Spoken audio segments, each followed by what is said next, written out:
لم یاتی نذیرک فی نظر مثل تو نشد پیدا جانا جگ راج کو تاج تورے سر سوہ تجھ ہی کو شہ تو سرا جانا نحمده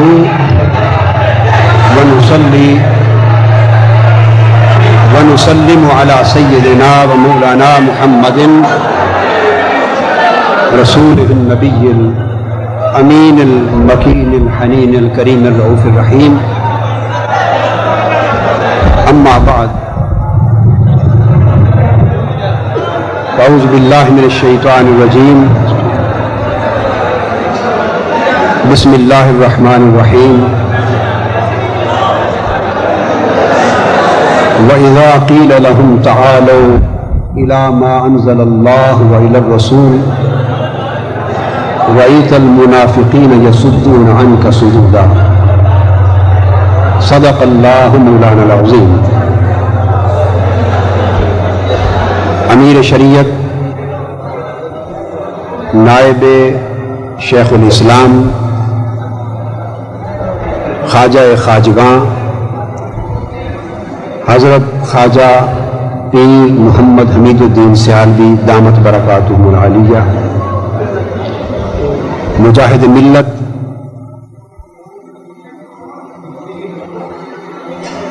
فخر و عز اہل سنت، حضرت علامہ مولانا عبدالستار خان صاحب نیازی دامت برکاتہ، جملہ مشائخ اعظام، علماء کرام اور معزز حاضرین، اللہ رب العزت کا شکر ہے جس کی توفیق سے ہم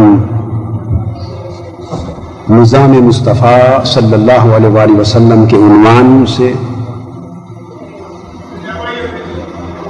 اور اس کی تحریک کو فروغ دینے کے مقصد کے پیش نظر یہ عظیم الشان کانفرنس منعقد ہوئی ہے اور ہم اس میں شریک ہیں۔ میں اس عظیم الشان نظام مصطفیٰ کانفرنس کے انعقاد پر صلی اللہ علیہ وآلہ وسلم حضرت خواجہ پیر سیال دامت برکاتہ کو صمیم قلب سے مبارکباد پیش کرتا ہوں، بلکہ ان کی خدمت میں ہدیہ تشکر پیش کرتا ہوں کہ انہوں نے اس کار عظیم کی ابتدا کی اور انشاءاللہ تعالی ہم مقام مصطفیٰ کے تحفظ کے لیے اور نظام مصطفیٰ کے نفاذ کے لیے ہر لمحہ ہر قدم شانہ بشانہ ان کے ساتھ ہوں گے اور تا دم زیست اس جد و جہد میں پیچھے نہیں ہٹیں گے۔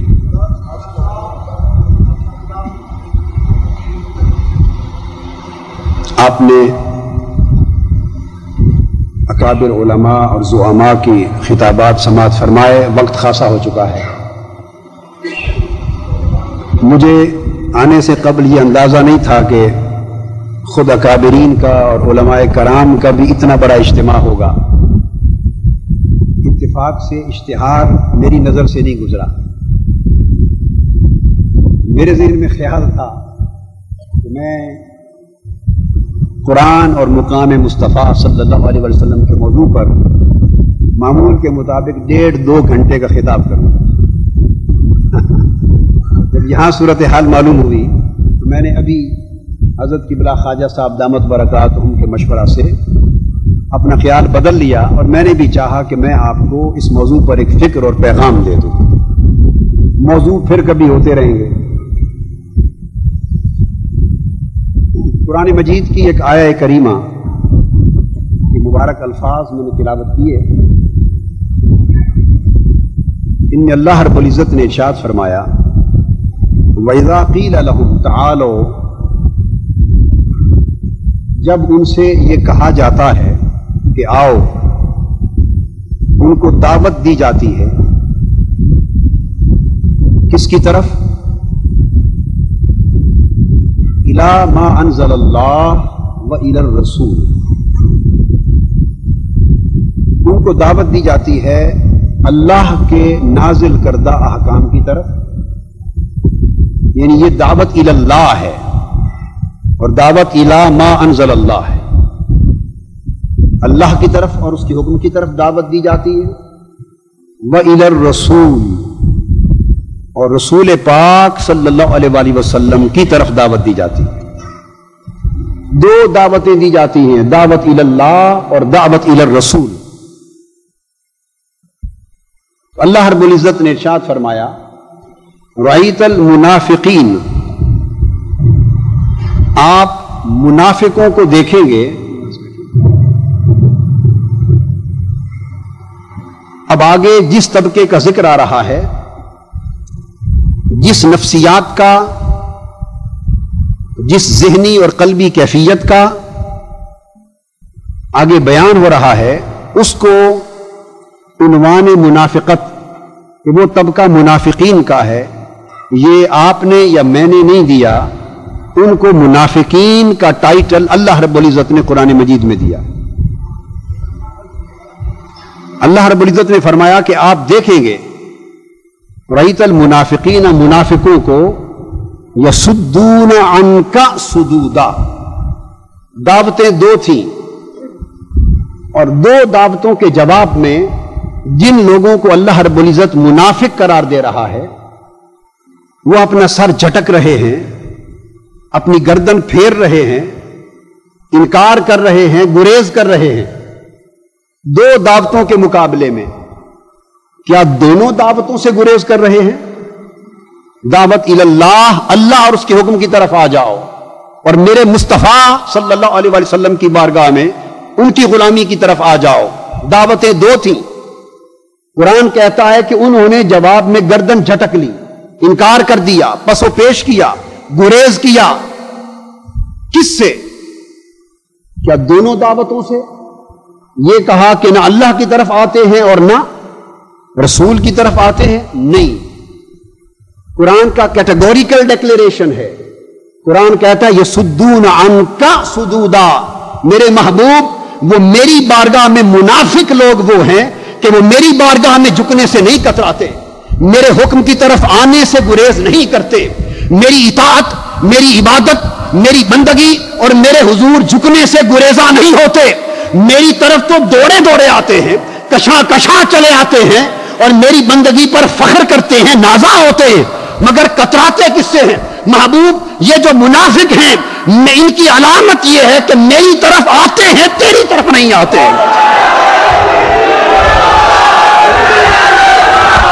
یصدون عنک صدودا، محبوب آپ کی بارگاہ میں آنے سے، آپ کے حضور جھکنے سے، آپ کا غلامی کا پٹا گلے میں ڈالنے سے، دہلیز مصطفیٰ پہ سر خم کرنے سے، اور آپ کے قدموں اور آپ کے تلووں اور آپ کے نالین کی خاک چومنے سے اور آپ کے نالین کو سر کا تاج بنانے سے گریزاں ہیں، میری بندگی سے گریزاں نہیں۔ لوگوں سن لو، جو خدا خدا کہہ رہا ہے، جو میری غلامی اور بندگی کی طرف آئے اور میرے مصطفیٰ کی طرف نہ آئے، دفع ہو جائے میری بارگاہ سے، منافق ہے۔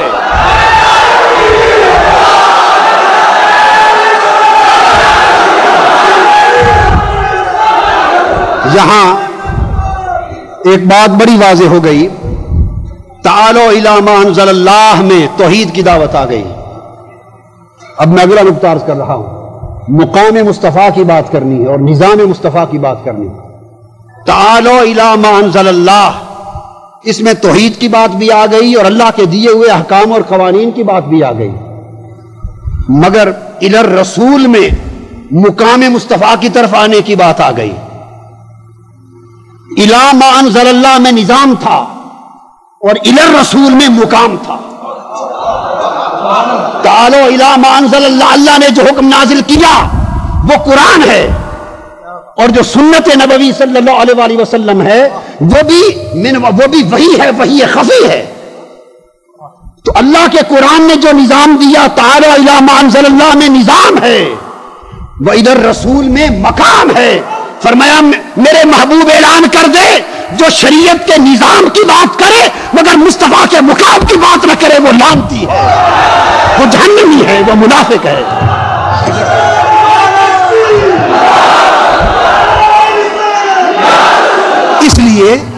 اس لیے کہ بس بھائی نہیں، نعروں پر وقت نہ لگائیں.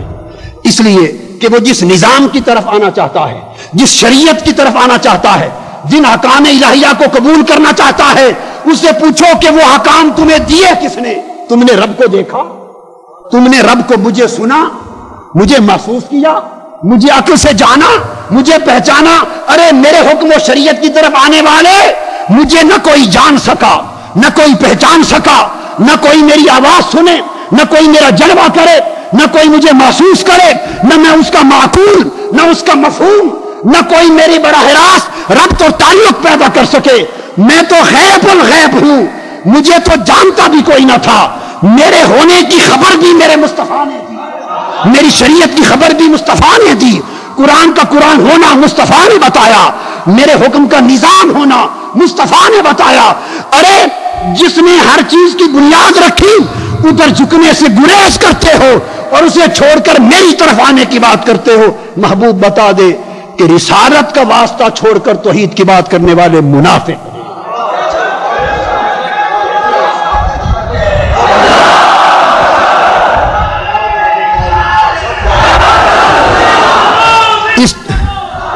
اس دھرتی پر نظام مصطفیٰ، کوئی نظام اسلام کہہ لے، کوئی نظام شریعت کہہ لے، کوئی اسلامی نظام کہہ لے، کوئی مصطفی انقلاب کہہ لے، جو اصطلاح چاہیں استعمال کر لیں، اسلام کا دیا ہوا نظام اس وقت تک کسی خطہ زمین پہ نہیں آ سکتا جب تک اس خطہ زمین پہ مقام مصطفیٰ کا تحفظ نہیں ہے.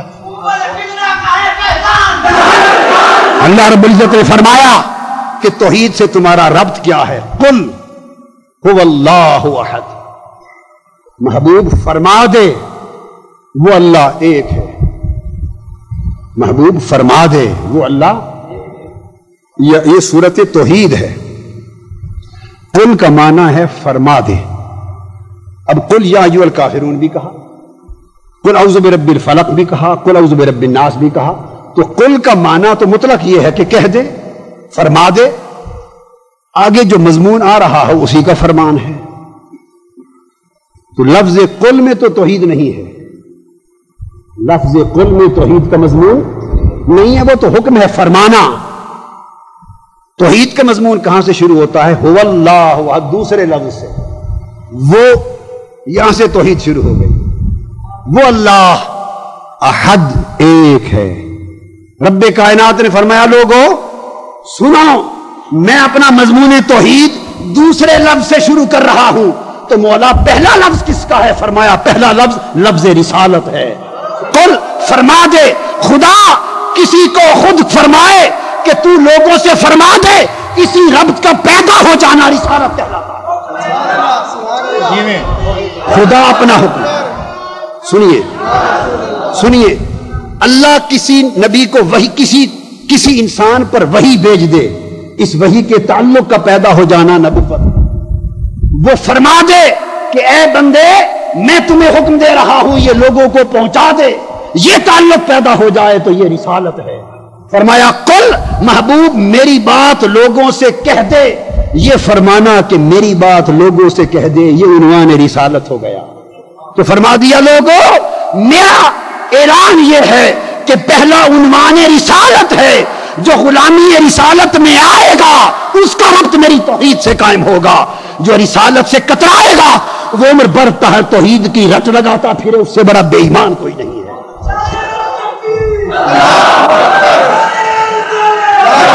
باری تعالی تیری بات ہے، واللہ احد، تو ایک ہے، تیری بات ہے. تو لوگوں سے خود ہی فرما دے، لوگوں سے خود کہہ دے کہ میں ایک ہوں.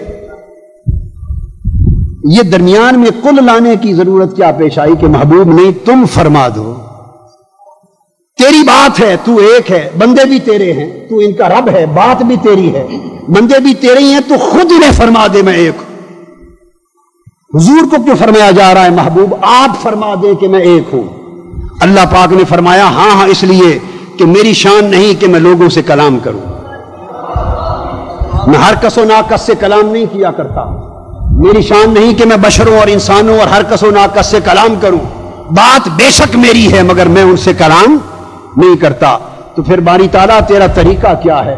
فرمایا طریقہ یہ ہے کہ جب میں اپنی بات لوگوں تک پہنچانے کا ارادہ کرتا ہوں تو کسی کو اپنے اور لوگوں کے درمیان ایک وسیلہ اور واسطہ مقرر کرتا ہوں. میں اپنی بات اس کو کہتا ہوں، وہ میری بات آگے پہنچاتے ہیں. میں ہر کس و ناکس سے ڈائریکٹ اپنی بات نہیں کرتا.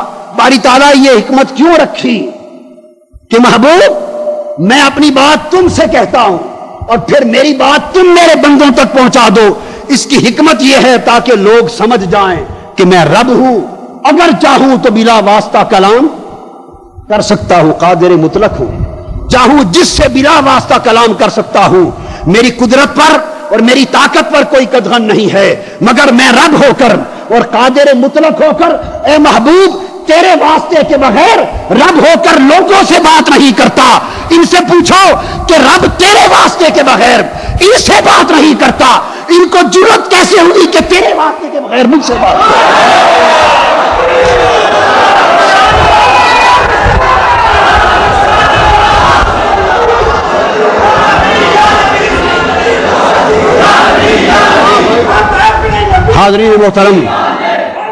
حاضرین محترم سنیے، سمجھانا یہ مقصود ہے. نقطہ یہ بتایا جا رہا ہے کہ توحید رسالت کے بغیر عقیدہ نہیں ہے. توحید رسالت کے بغیر رسالت کے توحید ہی نہیں، وہ وحدت ہے. رسالت کے بغیر توحید ایک فلسفہ ہے، عقیدہ لا الہ الا اللہ، محض لا الہ الا اللہ ایک فلسفہ تھا، محمد رسول اللہ نے اسے عقیدہ بنا دیا. محض لا الہ الا اللہ ایک فکر تھا، محمد رسول اللہ نے اسے نظام بنا دیا. محض لا الہ الا اللہ ایک تصور تھا، محمد رسول اللہ نے اسے پورا دین بنا دیا. ارے فقط لا الہ الا اللہ پر زور دینے والوں، یہ ایک ایبسٹریکٹ آئیڈیا ہے، ایک مجرد فکر ہے، مجرد فلسفہ ہے، مجرد تصور ہے. اس تصور کو عقیدے کا مقام اور نظام کا مقام اور دین کا مقام تب ملا جب رب کائنات نے لا الہ الا اللہ پر محمد رسول اللہ کے کلمات کا جامع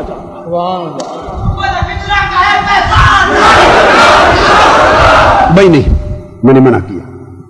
حاضرین محترم، اب ایک اس بنیادی تنہیدی بات کے سمجھانے کے بعد اب یہاں ایک اہم بات ایک فکر اور پیغام کے طور پہ کہنا چاہتا ہوں. وہ بڑی اہم بات ہے اور میں اس سال سے بلکہ پچھلے سال کے وسط سے میں نے مشرق سے مغرب تک، شمال سے جنوب تک، امریکہ سے لے کر جاپان اور افریقہ تک پوری دنیا میں اس فکر کو عام کر رہا ہوں. انگریزی زبان میں بھی، عربی میں بھی، اردو میں، جہاں دنیا بھر کے خطابات ہیں میں اس کو ہائی لائٹ کر کے اس پیغام کو لوگوں تک، مسلمانوں تک پہنچا رہا ہوں.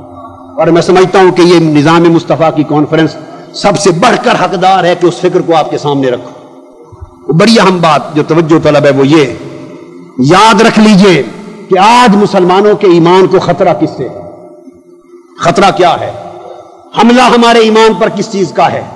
حضور نبی اکرم صلی اللہ علیہ وسلم کی بعثت مبارکہ تک، حضرت آدم علیہ السلام سے لے کر بعثت محمدی صلی اللہ علیہ وسلم، آقا علیہ السلام کی تشریف آوری تک، جو انبیاء کا زمانہ تھا ان کے مبعوث ہونے کا، ان کی امتیں، ان کی قومیں، وہ جو اقوام و ملل پہلے زمانوں کے تھے، اس زمانے کے لوگوں کے عقیدے پر شرک کا حملہ ہوتا تھا. ہزار سال کی انسانی تاریخ، بت پرست تھے انسان، کوئی سورج پرست تھا، کوئی چاند پرست، کوئی ستارہ پرست، کوئی مظاہر فطرت کی پرستش کرنے والا، کوئی ہاتھوں کے تراشے ہوئے بتوں کے سامنے جبین نیاز جھکانے والا. الغرض انسانی طبقات شرک کی مختلف صورتوں میں ملوث تھے اور ہر دور کے انسانی طبقات کے عقیدے اور ایمان پر شرک کا حملہ تھا. وہ لوگوں کو خدا کا شریک بنا رہے تھے. چونکہ شرک کا حملہ تھا پوری تاریخ میں، لہذا جو پیغمبر مبعوث ہوا اس کی دعوت کی بنیاد دعوت توحید تھی اور رد شرک تھا. میں ایک نقطے کی بات کہنے والا ہوں، آگے چل کے عرض کروں گا کہ آج لوگ جنہوں نے پوری دنیا میں ایک شرک کے نام کا ہنگامہ کھڑا کر رکھا ہے اور یوں لگ رہا ہے جیسے امت پوری مشرک ہو گئی ہے، اور ہتھیار اور ہتھیار لے کر پوری امت کو مشرک بنا کر توحید کے نام پر ایک نام نہاد تصور توحید کے اوپر اور نام نہاد تصور شرک پر امت مسلمہ کو مرکز نبوت سے دور کیا جا رہا ہے۔ وہ یہ دلیل دیں گے کہ قرآن میں، اور دیتے ہیں، ان کی دلیل سب سے بڑی دلیل یہ کہ ہر پیغمبر کی دعوت کی بنیاد توحید اور رد شرک، حتیٰ کہ حضور علیہ السلام کی دعوت کی بنیاد بھی توحید اور رد شرک۔ لہذا وہ سمجھتے ہیں کہ یہی مسئلہ ہے آج اسلام میں امت مسلمہ کو درست کرنے کے لیے۔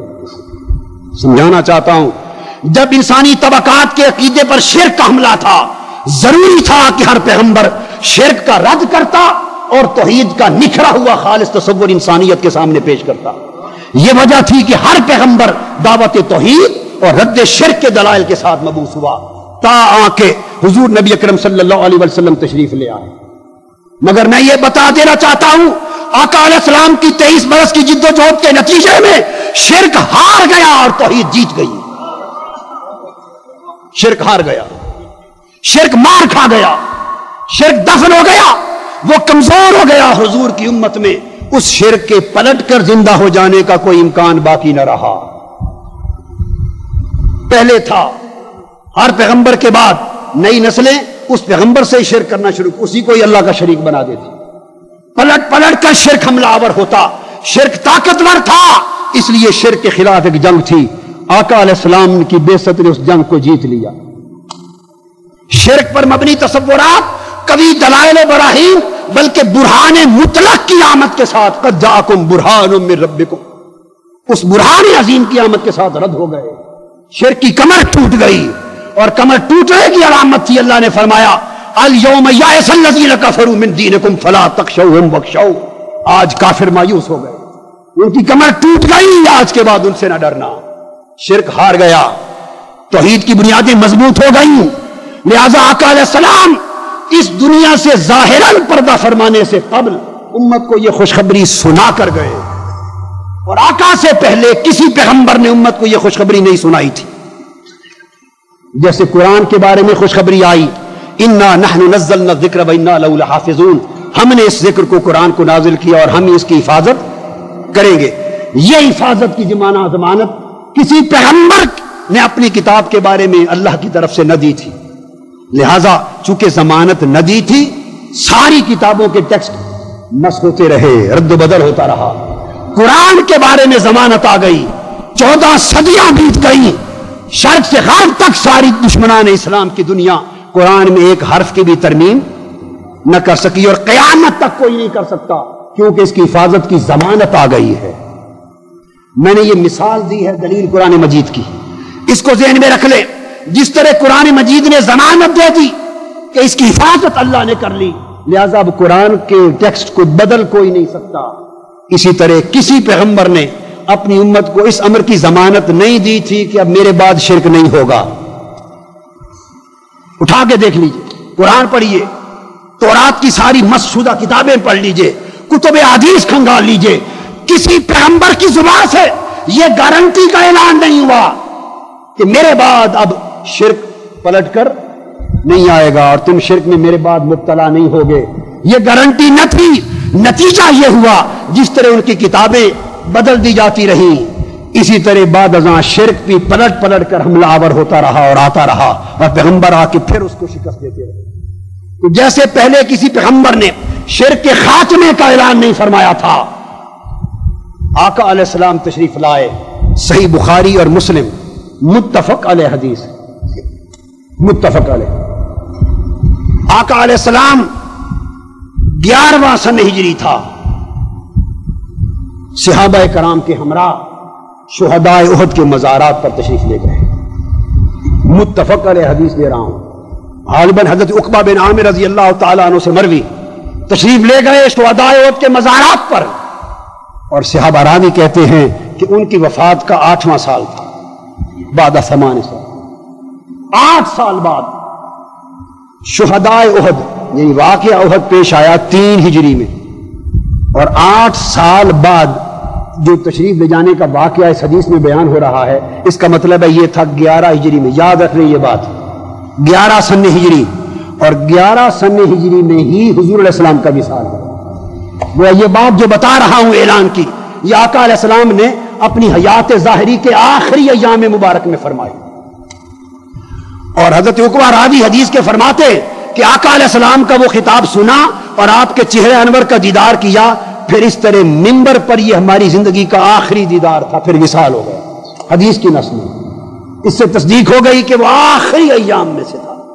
آقا علیہ السلام نے شہداء احد کے مزارات کی زیارت کی، اور صحابی کہتے ہیں کہ ان سے بھی اور ہم سے خطاب کیا، اور ایسے لگتا تھا جیسے کوئی مودع الوداع کرنے والا الوداعی خطاب فرما رہا ہو۔ آقا کو معلوم تھا کہ میں اب ظاہراً ان سے الوداع ہونے والا ہوں، الوداعی خطاب فرمایا۔ خطاب کر کے پھر آقا علیہ السلام شہداء احد کے مزار پر، صحابہ کہتے ہیں ہماری طرف متوجہ ہوئے اور منبر پہ تشریف فرما ہو گئے۔ منبر پر اب اگر 5-10 صحابہ ہوتے، 5-10 صحابہ، تھوڑی تصوف کی بات بھی کر لیں، اولیاء صوفیاء کی خانقاہوں اور آستانوں کی بات بھی ساتھ کر لیں، اگر 5-10 صحابہ ہوتے تو ان سے گفتگو کرنے کے لیے منبر پر چڑھنے کی ضرورت نہ تھی، ان کی مجلس میں اسی طرح تشریف فرما ہو کے بات کر لیتے۔ منبر پر آقا علیہ السلام کا جلوہ افروز ہونا اس بات پہ دلالت کرتا ہے حدیث کی روح سے کہ وہ اجتماع کثیر تھا، انبوہ کثیر تھا، جس کے لیے منبر پہ کھڑے ہو کے خطاب فرمانا پڑا۔ آقا علیہ السلام نے صحابہ کرام کے اجتماع میں اجتماعی طور پر شہداء احد کے مزار کی زیارت کی۔ گویا اولیاء، شہداء اور صالحین کے مزار پر اجتماعی طور پر آنا، زیارت کرنا سنت مصطفیٰ ہو گئی۔ اور زیارت کرنے کے بعد آقا نے ان سے خطاب فرمایا۔ صحابی کہتے ہیں ایسا خطاب کیا لگ رہا تھا جیسے الوداعی خطاب کوئی کرتا ہے، اور فرماتے ہیں کہ للاحیاء والاموات، ہم سے بھی کر رہے تھے، زندوں سے، اور مرحومین شہداء سے، قبر والوں سے بھی کر رہے تھے۔ اگر آقا علیہ السلام سمجھتے کہ قبر والے نہیں سنتے، ان سے خطاب نہ کرتے۔ آقا نے قبر والوں سے اسی طرح خطاب فرمایا جیسے زندوں سے، پتہ چل گیا کہ قبر والے زندوں کی طرح سنتے ہیں۔ میں نے کہا برسبیل تذکرہ آستانوں کی بات بھی کر لیں، بات تو اور تھی۔ پھر منبر پہ تشریف لے گئے، اجتماع تھا، منبر رکھا گیا، اس پر آقا نے خطاب فرمایا۔ عرس میں کیا ہوتا ہے؟ مزار کی ایک مقرر دن پہ زیارت ہوتی ہے، اجتماع ہوتا ہے، پھر ان سے کوئی فاتحہ یا دعا کی جاتی ہے، اور پھر منبر رکھا جاتا ہے، منبر پر خطابات ہوتے ہیں۔ بس جو کچھ عرس میں ہوتا ہے آقا نے رخصت ہونے سے پہلے اپنی سنت کے ذریعے اس کی بنیاد رکھا۔ یہ شہداء احد کا عرس تھا۔ خطاب فرمایا، خطاب فرمایا لوگوں، خطاب فرمایا لوگوں، میں جا رہا ہوں اور تمہارے بھلے کے لیے جا رہا ہوں، تمہاری شفاعت و بخشش کا سامان کروں گا۔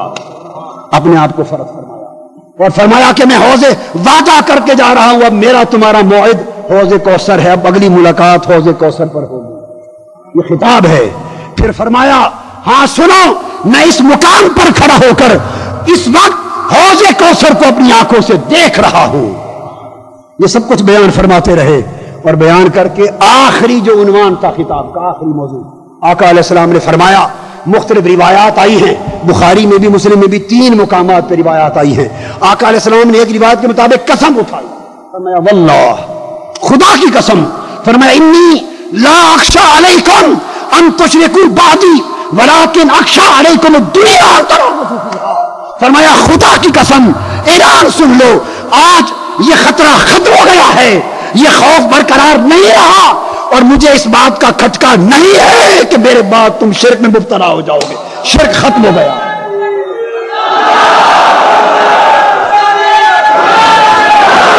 خاموش، شرک ختم ہو گیا، میرے بعد اب شرک میں تم نہیں جاؤ گے، بلکہ خطرہ اس بات کا ہے کہ دنیا پرستی میں مبتلا ہو جاؤ گے، دنیا کے حرص اور لالچ اور دنیا کے فتنے میں مبتلا ہوگے، اور پھر قتل و غارت بھی کرو گے اور تباہی بربادی کرو گے، اور پہلی امتوں کی طرح ہلاک اور برباد ہو جاؤ گے دنیا پرستی میں۔ سوال یہ ہے کہ شرک کی جڑ تو آقا نے کاٹ دی، اور قیامت تک کے لیے امت کو خوشخبری سنا دی کہ میرے بعد اب میری امت میں پلٹ کر شرک نہیں آئے گا۔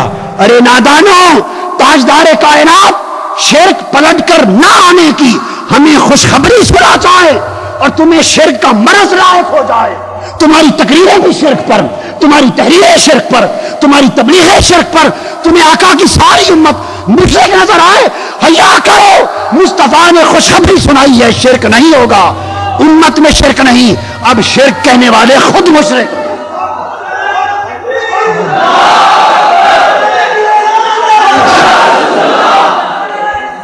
یہاں آپ کے لیے تو اتنی بات کافی تھی، اہل علم بھی ہیں، ایک نقطہ ذہن میں آ گیا، یہاں کوئی اعتراض کر سکتا ہے تو میں نے چاہا کہ اس کا بھی جواب دیتا چلوں، بعد ازاں پریشانی بازوں کو لاحق نہ ہو۔ جواب میں یہ کہا جائے گا کہ شرک پلٹ کر نہیں آئے گا، ان تشرکوا بعدی کی خوشخبری صرف صحابہ کو دی تھی کہ تم میرے بعد شرک نہیں کرو گے، باقی امت کے لیے قیامت تک کے لیے نہ تھی۔ یہ اعتراض ہو سکتا ہے اور کہنے والے کہتے ہیں، اس کا جواب بھی سن لو۔ آقا نے دو باتیں فرمائی، ایک فرمایا کہ میرے بعد شرک نہیں ہوگا، دوسرا فرمایا کہ میرے بعد تم اخشا علیکم الدنیا، جیسے فرمایا انی لا اخشا علیکم الشرک، مجھے تم پر اب شرک کا خوف نہیں رہا، اس طرح فرمایا ولکن اخشا علیکم الدنیا، اور دنیا کی فتنہ پروری اور قتل و غارت گری کا، ایک چیز کا نفی کی ایک چیز کا اس بات کیا۔ ارے ظالموں، اگر تم آقا کی خوشخبری کو، عدم شرک کی خوشخبری کو فقط صحابہ تک محدود کر دو، اس سے بڑا ظلم نہ ہوگا، پھر شرک تو خاتمہ ان تک محدود ہو گیا، پھر دنیا پرستی اور فتنہ دنیا اور قتل و غارت گری دنیا کی، یہ بھی امت پاک ہو گئی، یہ بھی صحابہ پہ تھوپنی پڑ جائے گی، چونکہ دونوں کو نہیں فرمایا، ادھر فرمایا لا اخشا علیکم، ادھر فرمایا اخشا علیکم، دونوں باتیں ثابت ہوگی۔ اگر صحابہ تک محدود ہے شرک کا نہ ہونا تو پھر اس کا مطلب ہے سارے صحابہ استغفر اللہ دنیا پرست ہو گئے۔ ارے ظالموں، اتنی بڑی جسارت نہ کرنا، اتنی بڑی جسارت نہ کرنا، اور اگر کہو کہ صحابہ دنیا پرست نہ تھے، وہ عدول تھے، تو اس کا مطلب ہے کہ دنیا پرست امت بنی اور یقیناً ہم ہیں، صحابہ نہ تھے۔ اگر یہ خطرہ ہمارے لیے بیان فرمایا تو اس کا مطلب ہے شرک کی خوشخبری خاتمے کی بھی ہمارے لیے بیان کہ اب قیامت تک میری امت میں شرک پلٹ کر نہیں آئے گا۔ سن لے، اس امت پر شرک کا خوف نہیں رہا، یہ آقا کے وسیلے کو شرک کہنے والے جاہل ہیں، آقا کی شفاعت کو شرک کہنے والے بدتینت ہیں، آقا کے توسل کو، ندائے یا رسول اللہ کو، صلاۃ و سلام کو اور صلاۃ و سلام کے قیام کو اور یا رسول اللہ کے نعروں کو اور حضور کی حیات کو اور آقا کے پکارنے کو، ان سب چیزوں کو شرک سمجھنے والے بڑے گمراہ بھی ہیں، جاہل بھی ہیں اور خبیث الفطرت بھی ہیں اور آقا کے فیض سے محروم بھی ہیں۔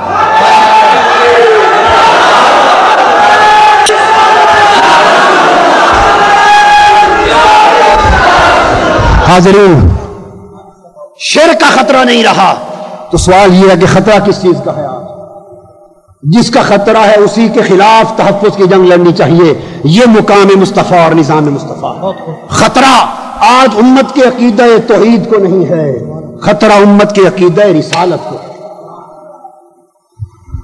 خطرہ امت کے عقیدہ رسالت کو ہے۔ توحید شرک کے حملے سے محفوظ کر دی گئی، اب تو مشرک مذہب بھی توحید کی طرف آ رہے ہیں، عیسائی بھی آ رہے ہیں، یہودی بھی، ہندو بھی آ رہے ہیں، اور وقت آئے گا کہ توحید دنیا کا فلسفہ بن جائے گی۔ یاد رکھ لیں، عقیدہ توحید بہت سارے مذاہب اور ملل کے درمیان مابہل اتفاق پہلو ہے، مابہل اتفاق پہلو ہے۔ عقیدہ رسالت اور مقام مصطفیٰ ہی ایک مقام ہے جو مابہل امتیاز ہے۔ توحید مسلمان بھی مانتا ہے اور توحید یہودی بھی مانتا ہے، تو خالی توحید پر مسلمان ہونے کی پہچان نہیں ہو سکتی۔ اگر مسلمانی کی پہچان کرنی ہو تو عقیدہ توحید کی کسوٹی پر نہیں، مقام مصطفیٰ کی کسوٹی پہ کرنی ہو۔ یہ خطرہ ہے، اور اس کے خلاف برطانوی سامراج نے دو بڑی سازشیں کی، اور ان دو سازشوں کے ذریعے پوری امت مسلمہ کو ایک فتنہ اور انتشار کی آگ میں ڈال دیا۔ دو تاریخی سازشیں کی، ان کو معلوم تھا کہ مقام مصطفیٰ، عشق مصطفیٰ، ادب مصطفیٰ، تعلق و ربط مصطفیٰ، یہ وہ عقیدہ اور نسبت ہے جس پر مسلمان مر مٹتا ہے، اور ان کے عروق مردہ میں عشق مصطفیٰ کے ذریعے پھر زندگی کی نئی لہر دوڑ جاتی ہے۔ انہوں نے حملہ کیا اور امت میں دو فتنے داخل کر دیے، امت میں دو۔ اس وقت میرے پاس وقت نہیں، میں تفصیل سے کہوں میرا 3 گھنٹے کا اس کے اوپر خطاب ہے. ابھی میں صرف 2 جملے کہوں گا. آپ ویڈیو آڈیو کیسٹ لیں. 3 گھنٹے کا پورا خطاب ہے. امریکہ میں انگریزی میں بھی اور یہاں اردو میں بھی. 2 فتنے امت مسلمہ میں داخل کیے گئے. ایک فتنہ سرزمین ہند پر اور ایک فتنہ سرزمین عرب سے. توحید پر نہیں، عقیدہ رسالت پر، مقام مصطفیٰ پر، تاکہ اس محاذ پر جڑ کاٹی جائے. ہند کی سرزمین پر فتنہ قادیانیت کو پیدا کیا گیا برطانوی سامراج میں. اب تفسیرات آپ پڑھتے رہیں اور سنتے رہیں. سرزمین ہند پر، مقام مصطفیٰ پر اور عقیدہ رسالت پر مسلمانوں کے تصور کو، عقیدے کو، محبت کو، ربط و نسبت کو کمزور کرنے کے لیے فتنہ قادیانیت کو پالا. اور سرزمین عرب سے اسی مقام مصطفیٰ اور عقیدہ رسالت سے مسلمانوں کی نسبت کو کمزور کرنے کے لیے فتنہ وہابیت کو پالا. سن لو خاموش. فتنہ قادیانیت یہ بھی عقیدہ رسالت محمدی کے خلاف سازش تھی. اور عرب سے اٹھنے والا فتنہ وہابیت یہ بھی عقیدہ رسالت محمدی کے خلاف سازش تھی. ادھر نبوت میں شراکت کے نام پہ فتنہ بپا کر دیا. یہاں بھی شراکت تھی، وہاں شرک کے نام پر پوری امت مسلمہ کو کافر و مشرک بنا دیا. یہ 2 فتنے برطانوی سامراج نے پالے تھے. آج چونکہ سرمایہ دونوں کے ذریعے سے پھیل رہا ہے اور پوری دنیا پر سرمایہ کے بل بوتے پر اس عقیدے کو فروغ ہے، اس کو طاقت مل رہی ہے. اور آپ کیا ہیں؟ وہ ان کے 100 روپ ہیں. ان کے 100 روپ ہیں. میں نام نہیں لوں گا، اب آپ سمجھدار لوگ ہیں. 100 روپ ہیں مگر وہ دھرم کے پکے ہیں. ان کے چہرے جدا جدا ہوں گے، ان کے گھر جدا جدا ہوں گے، سواریاں جدا جدا ہوں گی، طریقے کام کے جدا جدا ہوں گے، محاذ جدا جدا ہوں گے، مگر اصل مقصد ان کا ایک ہے. اندر سے ایک رہتے ہیں، دست و گریباں نہیں ہوتے. بدقسمتی اس عقیدہ اہل سنت کو کہ جو عشق مصطفیٰ پر مر مٹنے والے تھے، جو مقام مصطفیٰ کا تحفظ کرنے والے تھے، برطانوی سامراج کی سازش نے اس میں وہ فتنہ بویا کہ وہ کئی چہرے رکھ کر اندر سے ایک رہتے ہیں. ہمارے ہاں اگر چھوٹے موٹے آپس کے اختلاف ہو جائیں تو غیروں سے جنگ نہیں لڑتے، آپس میں ایک دوسرے کی جڑیں کاٹنا شروع کر دیتے ہیں. غیروں سے دوستی کی پینگیں بھی حلال ہو جاتی ہیں، غیروں کے ہاتھی بھی نگلے جاتے ہیں، اپنے کی چیوٹیوں پر جھگڑا شروع ہو جاتا ہے. لوگوں، دشمن کی سازش کو سمجھنے کی کوشش کرو. دشمن تمہیں آپس کے اندر اختلافات اور افتراقات ڈال کر جدا کرنا چاہتا ہے.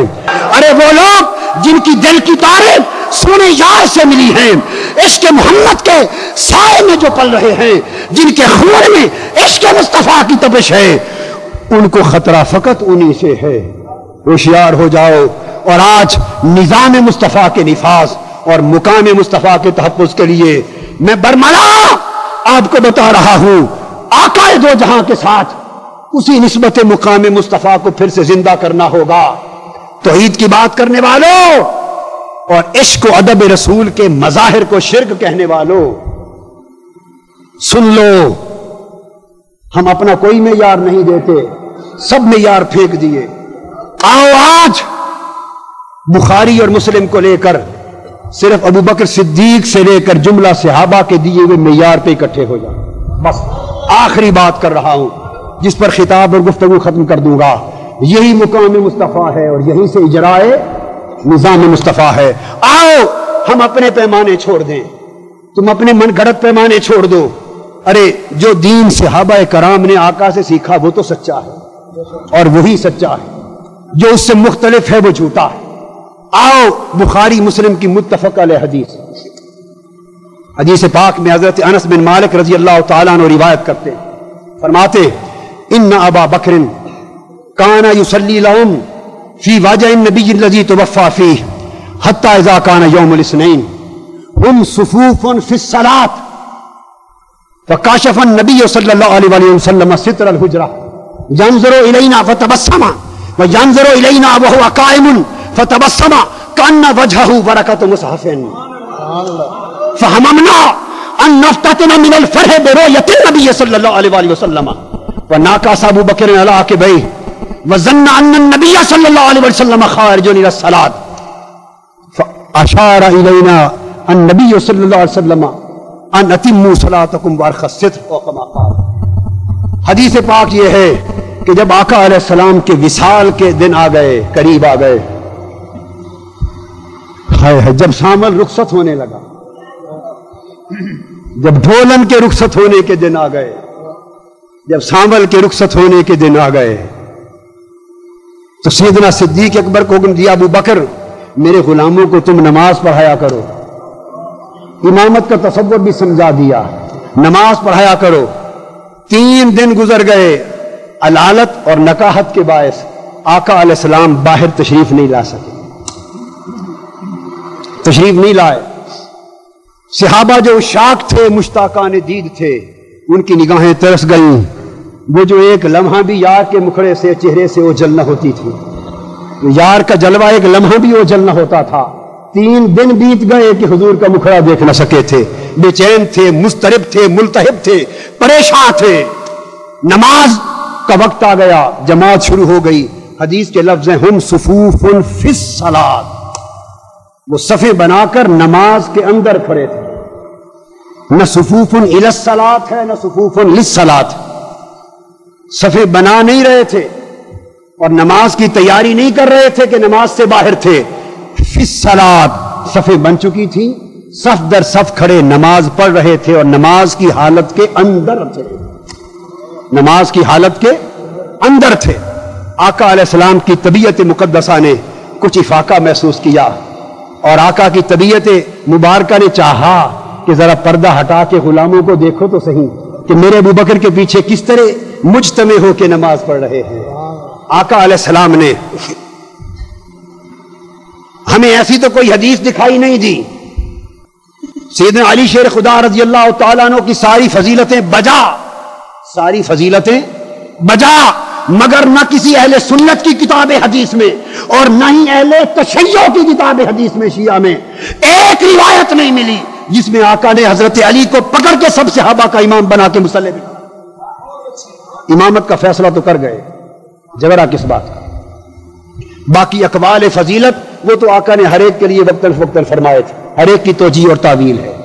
صدیق اکبر کو امام بنا دیا اپنی حیات طیبہ میں، اور جب جاتے صلح صفائی کے لیے باہر کسی کام تب بھی وہی امام ہوتے. آقا نے پردہ ہٹا دیا، اندر اٹھے، در انور پہ تشریف لائے در دولت سے اور پردہ ہٹا دیا. شارحین حدیث کہتے ہیں کہ یہ تو صحابہ کو پردے کے ہٹنے کی آواز آئی، ہائے ہائے، یہ تو پردہ ہٹنے کی آواز آئی. اور بہت سے میں تفصیلات میں نہیں جاتا، میری ایک کتاب ہے عشق رسول صلی اللہ علیہ وسلم استحکام ایمان کا واحد ذریعہ، پوری کتاب ہے، میں نے تمام حوالہ جات شارحین کے دیے، پڑھیے. یا کہتے ہیں کہ پردہ ہٹنے کی آواز کان میں پڑی، اور یا معلوم ہے کیا کہتے ہیں، کہتے ہیں یا جو ہی پردہ ہٹا تو آقا کے چہرے کے نور کی شعائیں پڑی اور مسجد نبی کی فضائیں چمک اٹھی، فضائیں چمک اٹھی، فضائیں چمک اٹھی. اگر شعائیں پڑی تو نگاہیں بیتاب تھیں، اگر پردے کی آواز آئی تو کان بیتاب تھے. کچھ تو تھا، ہائے ہائے، کچھ تو تھا، یا کان بیتاب تھے یا نگاہیں بیتاب تھے. جو ہی پردہ ہٹا تو صحابہ معلوم ہے کیا کہتے ہیں، کہتے فہممنا، کہتے ہیں آقا علیہ السلام فتبسم، مسکرائے. میرے آقا کے چہرے انور پر تبسم مچل گیا، مسکراہٹ مچل گئی. اور صحابہ کہتے ہیں کہ ایسے لگا کأن وجہہ ورقۃ مصحف، ایسے لگا جیسے قرآن کھل گیا، ہائے ہائے، قرآن کھل گیا. اب یہاں ایک سوال کرتا ہوں آپ سے، جن لوگوں کو حاضری نصیب ہوئی ہے وہ ذرا چشم تصور میں لائیں، ریاض الجنہ میں کھڑا کریں اپنے آپ کو. تو آقا کا در دولت اور جالی مبارک بائیں کندھے کی آخری حد ہے، جہاں مسجد نبوی آقا کے زمانے کی ریاض الجنہ ختم ہوتی ہے، وہ جالی مبارک وہاں دروازہ تھا اور بائیں کندھے کی آخری حد تھی. صحابہ نماز میں ادھر منہ کر کے کھڑے ہیں اور حالت نماز میں نگاہیں کہاں رکھتے؟ سجدہ گاہ کی طرف. نمازیں بھی ان کی تھی، ہماری نہ تھی. سجدہ گاہ کی طرف نگاہیں، حالت نماز، با جماعت نماز، پھر ریاض الجنہ. اور امام سے کہیے کہ کوئی شخص ایکسٹریم لیفٹ پہ کھڑا ہو، بائیں طرف آخری کنارے پر کھڑا، اگر مسکرائے تو آپ کو حالت نماز میں اس کا مسکرانا نظر آ جائے گا؟ جس کی نگاہیں اتنی تیز ہیں وہ ہاتھ کھڑا کر کے بتا دے. بائیں طرف کوئی مسکرائے، مثلا میں ادھر منہ کر کے بیٹھا ہوں، علامہ محمد سعید اسد بالکل قریب بیٹھے مسکرا رہے ہیں، اگر میں مڑ کے نہ دیکھوں تو مسکرانا نظر نہیں آتا، نہیں دیکھ سکتا. صحابہ جو حالہم صفوفن فی الصلاۃ، اب اس کی اہمیت کا پتہ چلے گا. تھے تو نماز کے اندر، آقا ایکسٹریم لیفٹ پر مسکرا رہے ہیں، انہوں نے آقا کا مسکرانا دیکھ کیسے لیا کہ یوں لگا جیسے قرآن کھل گیا. کیسے دیکھ لیا؟ اللہ کی عزت کی قسم نہیں دیکھا جا سکتا تھا جب تک پردے کی آواز یا نور کی چمک سن کر یا دیکھ کر، یہ جان کر کہ آقا آ گئے ہیں، بس بے ساختہ ہو کر کعبہ بھول کر ادھر نہ پھر گئے.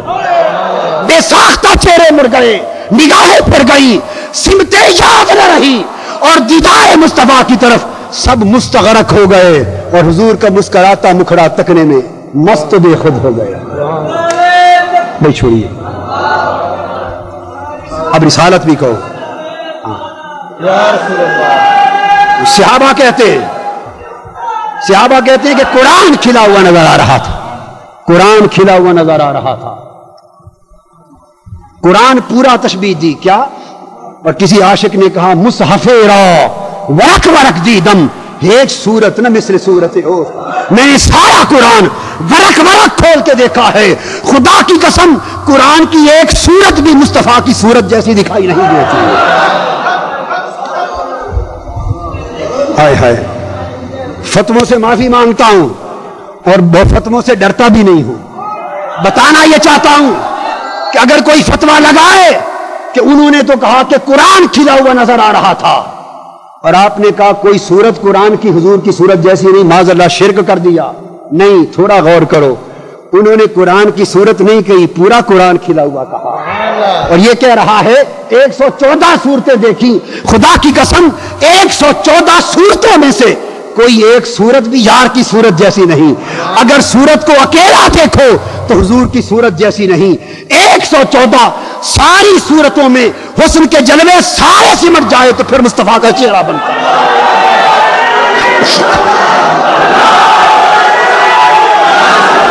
اس لیے کہ ایک ایک صورت میں جزوی حسن ہے جمال خدا کا، اور جمال صفات خدا کا، اور جمال کلام خدا کا.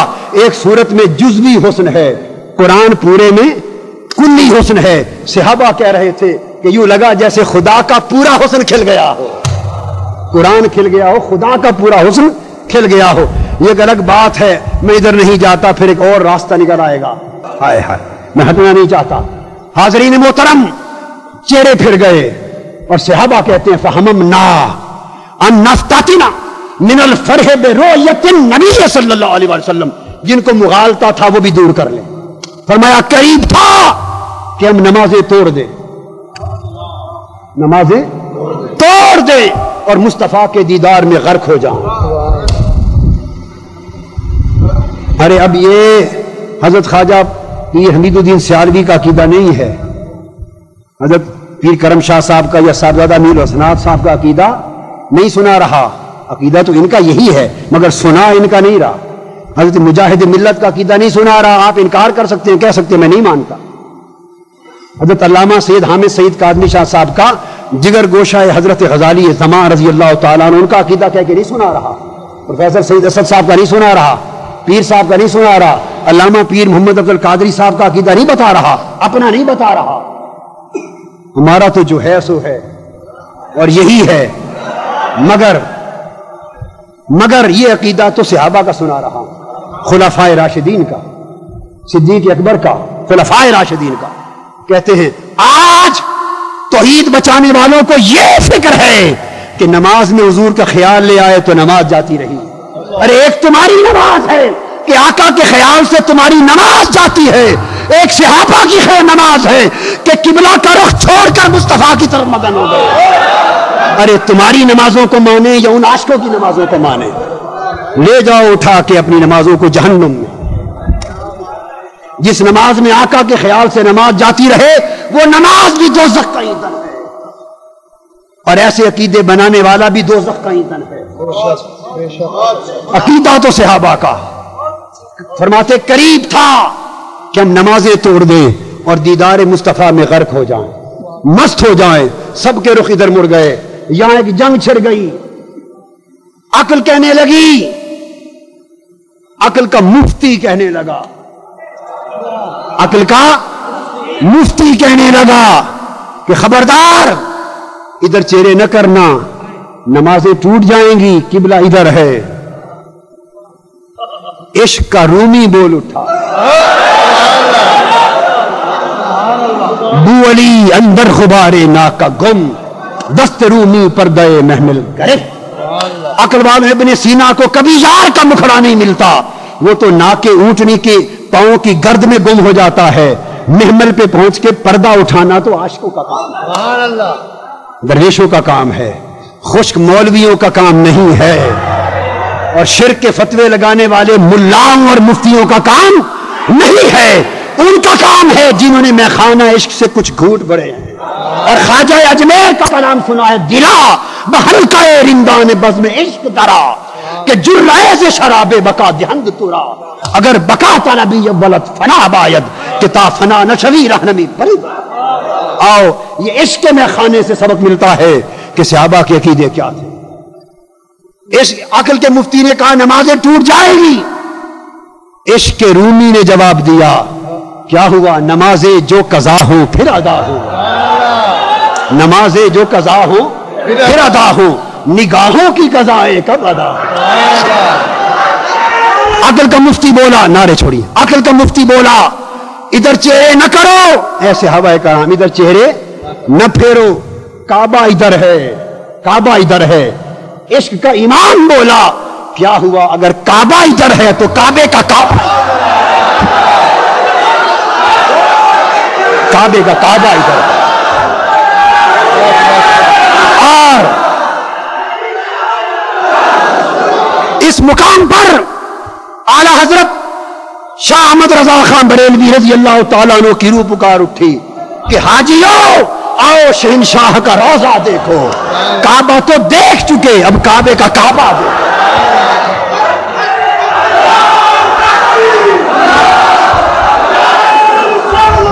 چہرے پھر گئے, چہرے پھر گئے, قبلے کی سمت چھوٹ گئی, نمازیں بھول گئی, فتوے درے کے درے رہ گئے.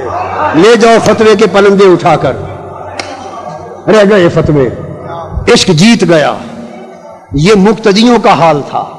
کیا مقتدیوں کا حال؟ ذرا امام کا حال بھی پوچھ لو. صدیق اکبر رضی اللہ تعالیٰ عنہ آپ پر کیا بیتی, حدیث بتاتی ہے ان کو بھی کچھ اندازہ ہو گیا کہ یار آ گیا, اسی کی تلاش میں تو رہتے تھے, یار آ گیا ہے. انہوں نے مصلی چھوڑنا چاہا اور مصلی چھوڑ کے پچھلی صف میں آنا چاہا اور خیال کیا کہ شاید آقا باہر آ گئے ہیں. جب مقتدیوں کو قبلے کی سمتیں بھول گئیں, امام کو مصلی بھول گئے. اور تمہیں ابھی بھی فتویٰ نہ بھولا, تمہیں فتویٰ ابھی بھی نہ بھولا. صورتحال یہ ہوئی کہ مسئلہ کیا معلوم ہوا, مسئلہ یہ معلوم ہوا کہ یہ نماز کس کی تھی, نماز خدا کی تھی. خدا کی نماز میں عام حالات میں نہیں.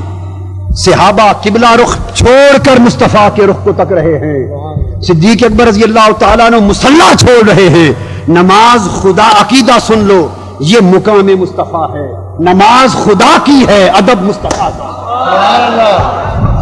عبادت خدا کی ہے اور اس میں ادب, جس عبادت میں مصطفیٰ کا ادب نہیں وہ عبادت ہی نہیں, وہ شرارت ہے, کچھ نہیں. تو آقا نے جب دیکھا کہ یہ تو سارا سما ہی بدل گیا, سارا سما ہی بدل گیا, اور صحابہ کرام نے اپنے عمل سے یہ ثابت کر دیا کہ قبلہ کا رخ ہمیں بتایا کس نے تھا. ارے قبلے کے رخ بتانے والوں, ہم کب قبلوں کو جانتے تھے؟ یہ تو مصطفیٰ کا رخ ادھر تھا, ادھر تھا تو بیت المقدس قبلہ تھا, ادھر پھر گیا تو یہ قبلہ ہو گیا. جس طرف وہ نظر نہیں آتے ہم وہ رستہ ہی چھوڑ دیتے ہیں, اور کعبہ بنتا ہے اس طرف ہی ریاض, رخ جدھر کو وہ موڑ دیتے ہیں. ہمارے تو قبلوں کی شناسائی ان سے ہے. آقا نے منظر دیکھا خوش ہوئے, خوش ہوئے. اب حضور کا فتویٰ سن لیجئے صلی اللہ علیہ وسلم. خوش ہوئے اور نہیں فرمایا کہ تمہاری نمازیں ٹوٹ گئی. اب خیال لانا بڑی بات رہی، یہ سارا منظر بڑا ہو گیا. توحید ان کی پکی تھی یا ہندوستانیوں کی پکی ہے؟ پکی انہی کی تھی. آقا نے نہیں فرمایا تمہاری نمازیں ٹوٹ گئیں، دوبارہ نماز پڑھو، نہیں فرمایا. دوبارہ نماز پڑھو، نہیں فرمایا. کیا فرمایا؟ فرمایا اشار الینا ان اتموا صلاتکم برخ الستر. حضور خوش ہوئے، فرمایا جو کچھ اشارہ کر کے سنت تقریری سے ثابت کر دیا کہ جو کچھ تم نے کیا حق کیا. ان اتموا صلاتکم، فرمایا اپنی نمازیں مکمل کر لو. رخ بھی پھر گئے، مصلے بھی چھوٹ گئے، عشق مصطفیٰ میں مست بھی ہو گئے، دیدار مصطفیٰ میں غرق بھی ہو گئے، اور ادب مصطفیٰ کا پیکر بھی بن گئے. سب کچھ ہوتا رہا مگر نماز قائم رہی. فرمایا نماز مکمل کر لو، نماز مکمل کر لو. اگر ٹوٹتی تو فرماتے دوبارہ پڑھ لو. اس کا پتہ یہ چلا کہ وہ تو نماز ہی نہیں بنتی جو یار کے دیدار سے خالی ہو، جو یار کے دھیان سے خالی ہو. اس لیے اقبال کا عقیدہ پوچھو. بات ختم کرتے ہوئے کہتا ہوں، اقبال کہتا ہے کہ اذاں ازل سے تیرے عشق کا ترانہ بنی. اذاں، اقبال پرست بھی ہیں بڑے بڑے موحد، اقبال پرست بھی ہیں. اذاں ازل سے تیرے عشق کا ترانہ بنی، نماز اس کے نظارے کا ایک بہانہ بنی. نماز اس کے نظارے کا ایک بہانہ بنی. ادائے دید سراپا نیاز تھی تیری، اور کسی کو دیکھتے رہنا نماز تھی تیری. ہائے کسی کو دیکھتے رہنا نماز تھی تیری، کسی کو دیکھتے رہنا نماز تھی تیری. معذرت سے بس میں بات ختم کر چکا ہوں، مگر عین اس شعر کے دوران ایک حدیث یاد آ گئی.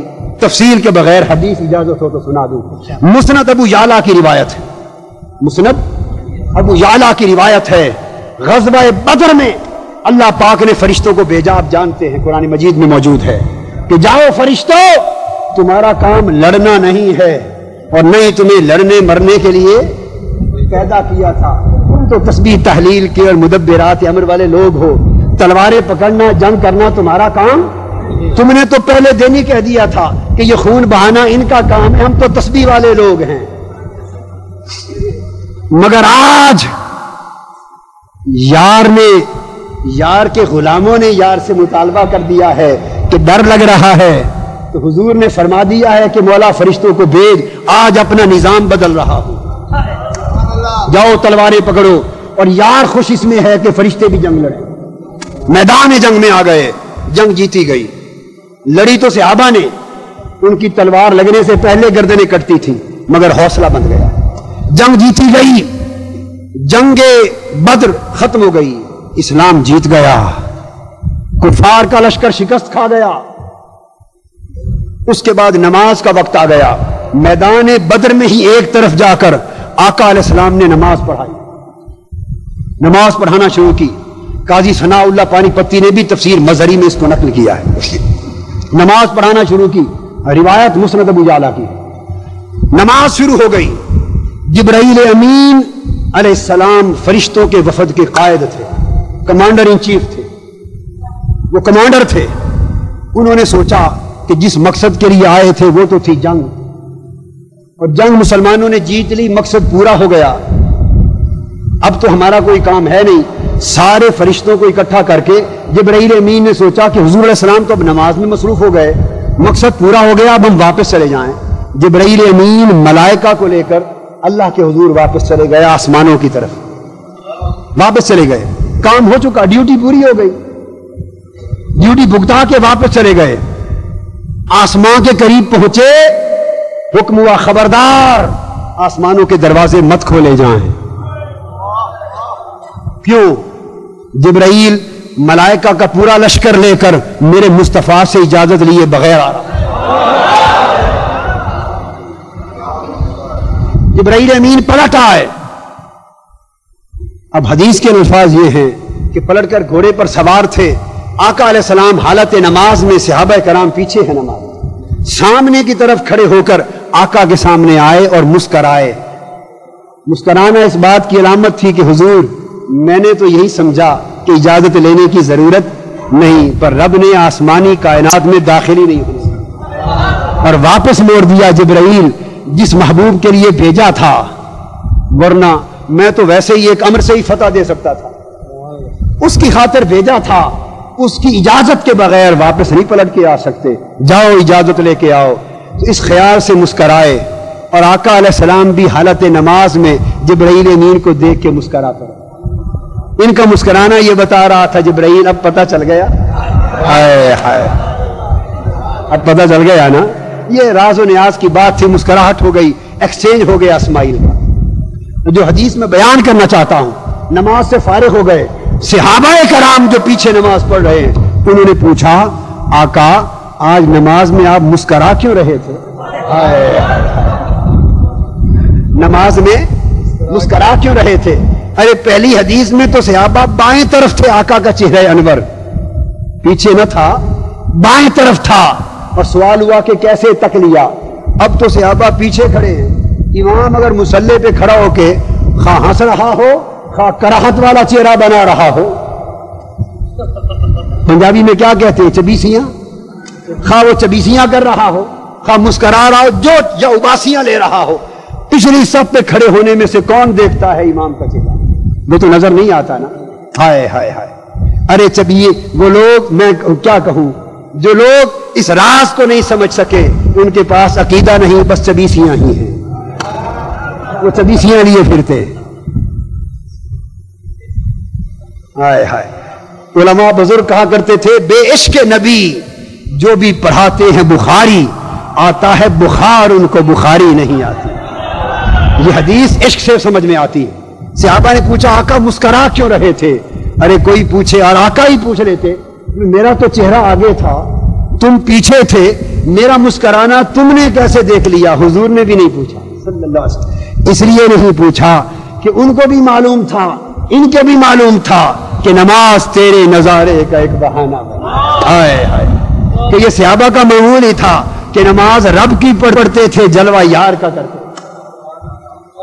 بھائی جس کو سمجھ میں بات آ جائے لے جائے، میرا تو سودا یہی ہے، جس کو یہ سودا قبول نہ ہو نہ جھگڑا کرے نہ فتوے کرے، وہ سودا واپس چھوڑ جائے، ہمارا کوئی جھگڑا نہیں، اور گاہک آ جائیں گے اس کو دے دیں گے، ہمارا سودا تو یہی ہے۔ آقا نے نہیں پوچھا کہ کیسے دیکھ لیا، پتا تھا کہ صحابہ حالت نماز میں بھی اس طرح چہرے کر کر کے مصطفیٰ کا درخت رکھتے ہیں۔ بخاری میں ہے دائیں جانب بائیں جانب کھڑے ہوتے، نماز شروع ہو جاتی، کئی نماز پڑھتے، کئی حالت نماز میں مصطفیٰ کا رخ تکتے رہتے تھے۔ یہ کیفیت تھی صحابہ کی، ان کی نمازیں ٹوٹتی نہ تھیں بلکہ کامل ہوتی تھی۔ آؤ اس عقیدے کو اپنا لو، یہ مقام مصطفیٰ ہے، یہ مقام مصطفیٰ ہے، اور مقام مصطفیٰ کو تھام لو اور مقام مصطفیٰ کے تحفظ کے لیے جیو اور مقام مصطفیٰ کے تحفظ کے لیے مرو۔ جب مقام مصطفیٰ کا عشق دل و جان میں رگ و ریشے میں رچ بس جائے گا تو پھر نظام مصطفیٰ کی سمجھ آ جائے گی کہ جو مصطفیٰ نے دیا وہی حضور کا نظام۔ مقام مصطفیٰ کا تحفظ اور نظام مصطفیٰ کا نفاذ، اس کو اوڑھنا بچھونا بنا لو۔ اللہ رب العزت ہماری زندگیاں ہماری موتیں اسی کی نظر پر۔ میں اختتام پر حضرت خواجہ خواجگاں کا پھر شکریہ ادا کرتا ہوں اور مبارکباد دیتا ہوں اور کامیابی کی دعا کرتا ہوں، اور حضرت مجاہد ملت کا سایہ اور سرپرستی انشاءاللہ ساتھ رہی تو اللہ پاک اس قافلے کو منزل تک پہنچا دے گا۔ وما علینا الا البلاغ۔ یاتی نظیر کافی نظر مثل تو نہ شد پیدا جانا، جگ راج کو تاج تورے سر سوہے تجھ ہی کو شہے تو سرا جانا، آقا